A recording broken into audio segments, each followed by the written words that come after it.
Operation Sindoor తర్వాతన అప్పట్లో NDA భాగస్వామి పక్షాలు మోడీని అభినందించినాయి. మళ్ళీ పార్లమెంట్ సభ్యులతో అభినందన కార్యక్రమం ఒకటి పెట్టారన్న బీజేపీ నేతృత్వంలో జాతీయ ప్రజాస్వామ్య కూటమి ఇప్పటికే ఎన్నో విజయాలు సాధించిందని ప్రధాని నరేంద్ర మోడీ చెప్పారు. సాధించాల్సిన గంటలు ఇంకెన్నో ఉన్నాయని ఉద్ఘాటించారు. 98లో కూటమి ఏర్పాటైందని, అప్పటి నుంచి ప్రజాసేవ పరమావధిగా ముందుకు సాగుతోందని వివరించారు.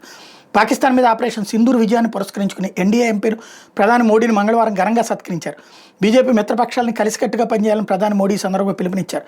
అధికార కూటమిలో భాగస్వామి పక్షాలుగా సొంత బలానికి అతీతంగా వేరువేరు ఉమ్మడి కార్యక్రమాల్లో చురుగ్గా పాల్పంచుకోవాలని సూచించారు. దాదాపు ఏడాది కాలంలో ఎన్డీఏ ఎంపీల సమావేశంలో మోడీ మాట్లాడడం ఇదే మొదటిసారి. కేంద్ర హోంశాఖ మంత్రి అమిత్ షా మీద ఆయన ప్రశంసల వర్షం కురిపించారు. అత్యధిక కాలం హోంమంత్రిగా పనిచేసే నాయకుడిగా అమిత్ షా రికార్డుకి ఎక్కారని, ఎల్కే అద్వానీ పేరుతో ఉన్న రికార్డుని అధిగమించారని చెప్పారు. ఆపరేషన్ సింధూర్ మీద చర్చ చేపట్టాలని ప్రభుత్వం సమాధానం చెప్పాలని ప్రతిపక్షాలు డిమాండ్ చేస్తున్నారని ప్రధాని మోడీ తప్పుపట్టారు. అందుకు వాళ్ళు చింతించక తప్పదన్నారు. భారతదేశ ప్రాదేశిక సమగ్రత భద్రత మీద ప్రతిపక్ష నాయకుడు రాహుల్ గాంధీ చిన్నపిల్లాళ్లా మాట్లాడుతున్నాడని, ఆధారాలు లేకుండా ఆరోపణలు చేస్తున్నాడని మండిపడ్డారు. న్యాయస్థానం అతనికి తగిన గుణపాఠం నేర్పిందన్నారు. తిరంగా యాత్ర, జాతీయ అంతరిక్ష దినం గురించి ప్రధానమంత్రి ప్రత్యేకంగా ప్రస్తావించారు.